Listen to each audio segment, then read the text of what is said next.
welcome back to Stories with Aunt C, the countdown to Christmas. I have my Santa hat on today because we're going to be reading one of my favorite stories. I think I say that every time, but this one, I know that you guys already know the story because it's a movie too. So today we're going to be reading The Polar Express. It's going to be super, super fun. Are you ready? Awesome. All right, have you ever ridden a train before? I've ridden a train at Silver Dollar City. Have you ever been to Silver Dollar City and ridden a train? Or maybe you ridden the train at Disneyland. Oh, that was a really fun train to ride. I've ridden a train at the zoo. Have you ridden a train at a zoo? I know some zoos have trains. So I've ridden a train and it was so much fun. I really like the whistle when it goes doo doo. Right? That's my favorite part of a train. So we're gonna read about the Polar Express. And this book is by Chris Van Allsburg. Okay, are you ready? Here we go. The Polar Express. On Christmas Eve, many years ago, I lay quietly in my bed. I did not rustle the sheets. I breathed slowly and silently. I was listening for a sound a friend had told me I'd never hear, the ringing bells of Santa's sleigh. There is no Santa, my friend had insisted, but I knew he was wrong. Late that night, I did hear sounds, though not of ringing bells. From outside came the sound of hissing steam and squeaking metal, and I looked through my window and saw a train standing perfectly still in front of my house. It was wrapped in an apron of steam. Snowflakes fell lightly around it.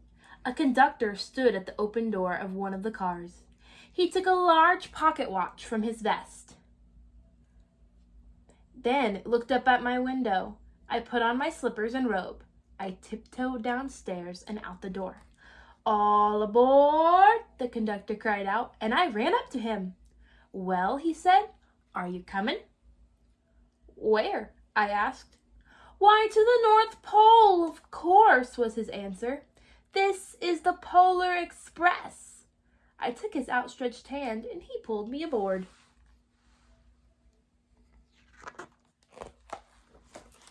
The train was filled with other children, all in their pajamas and nightgowns. We sang Christmas carols and ate candies with nougat centers as white as snow. We drank hot cocoa as thick and rich as melted chocolate bars. Outside, the lights of town and villages flickered in the distance as the Polar Express raced northward.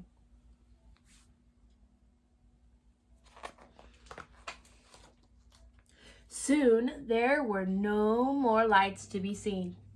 We traveled through cold, dark forests where lean wolves roamed and white-tailed rabbits hid from our train as it thundered through the quiet wilderness.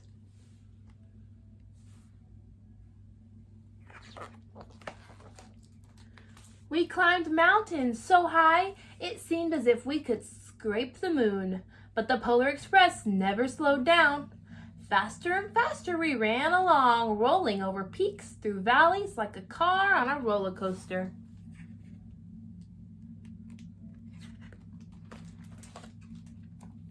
The mountains turned into hills, the hills to snow-covered plains.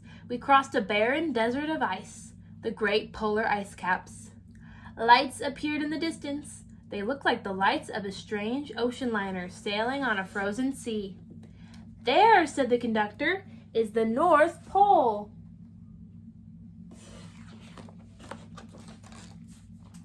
The North Pole. It was a huge city standing alone at the top of the world, filled with factories where every Christmas toy was made.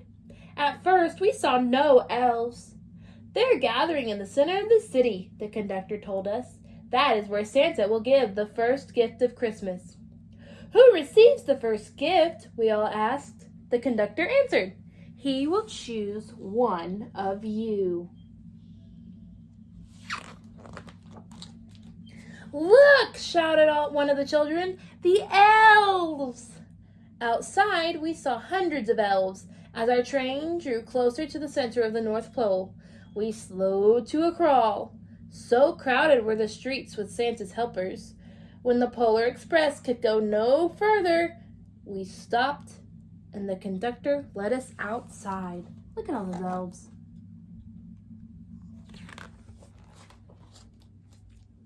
We pressed through the crowd to the front edge of the large open circle. In front of us stood Santa's sleigh. The reindeer were excited. They pranced and pranced, ringing the silver sleigh bells that hung from their harnesses. It was a magical sound, like nothing I'd ever heard. Across the circle, the elves moved apart and Santa Claus appeared. The elves cheered wildly. He marched over to us and pointing to me, he said, "Let's have this fellow here." He jumped onto his sleigh. The conductor handed me up and I sat on Santa's knee and he asked, "Now, what would you like for Christmas?"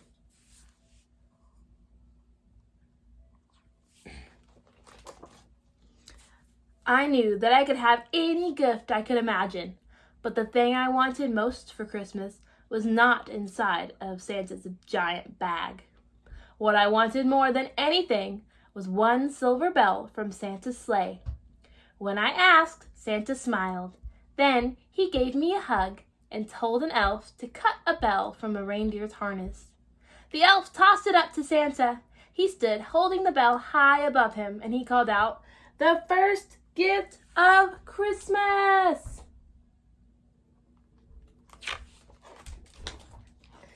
A clock struck midnight as the elves roared their approval. Santa handed the bell to me, and I put it in my bathrobe pocket. The conductor helped me down from the sleigh. Santa shouted out the reindeers' names and cracked his whip. His team charged forward and climbed into the air. Santa circled once above us and then disappeared in the cold, dark polar sky.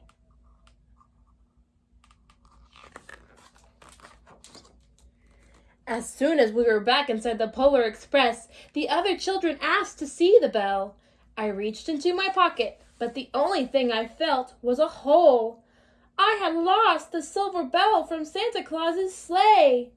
"Let's hurry outside and look for it," one of the children said.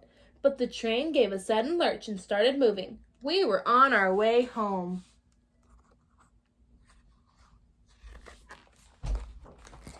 It broke my heart to lose the bell, and when the train reached my house, I sadly left the other children. I stood at my doorway and waved goodbye. The conductor said something from the moving train, but I couldn't hear him. "What?" I yelled out. He opened his hands around his mouth and said, "Merry Christmas!" The Polar Express let out a loud blast from its whistle, whoo, and sped away.